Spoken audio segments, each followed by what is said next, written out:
Hello traders, so welcome back to another series of Mixed Trades where I'm going to share with you my trading ideas based on smart money concept. Alright, so nandito tayo ngayon sa XAU-USD or tinatawag natin gold. So ito, shinare ko to sa aking VIP channel kagabi. So ito ay trade namin nung kailan ba to? So check natin. So sinend ko to nung September 17. So around 2:24 PM nag-send ako ng sell limit order dito kay gold. Okay, so ngayon re-reviewin natin kung bakit ko to sinend at bakit ito nag-take profit. Okay? So actually nag-take profit siya yesterday, then full TP kami dito sa aming community. Ayan, so naka-gain kami dyan ng ilang pips ba to? 133 pips. So yan yung na-catch ng community namin sa sinend kong signal based on smart money concept. So reviewin natin bakit nga ba natin ito tinake itong trade na ito.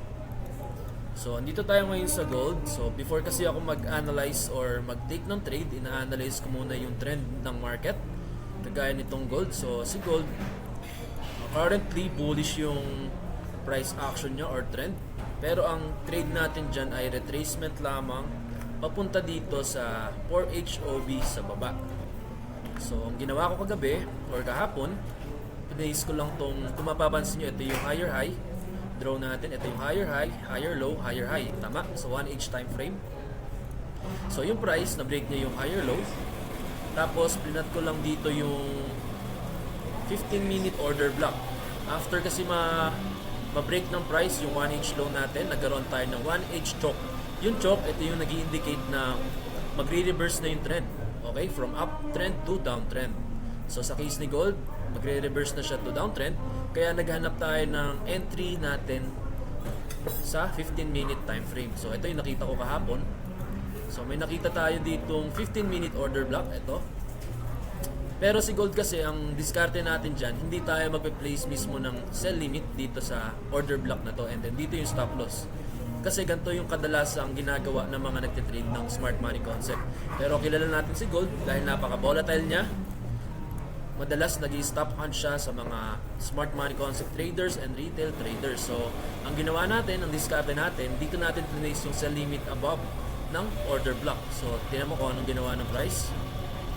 So ang ginawa ng price, minitigate niya itong order block at nag-liquidity hunt siya sa taas. So dyan na yung entry natin. So almost zero drawdown tayo dyan. And then yung price, nag-continue na siya pababa. Yan, yung TP natin, para alam nyo kung paano kayo magti-TP kay gold. Identify nyo lang yung previous order block and fair value gap. So ito sa case natin, dito lang tayo nag-TP sa 1H fair value gap tsaka 1H OB. So before fair value gap, yan kasi yung kadalasang binabalikan ng market, kaya dyan tayo magpe-place ng TP natin, okay?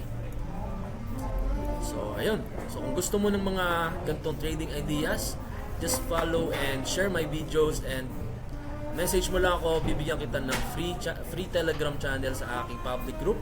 At kung gusto mo ng mga VIP signals, meron din tayo sa community. Nagpo-provide tayo ng 3 to 5 daily forex signals and gold signals. Oh, okay?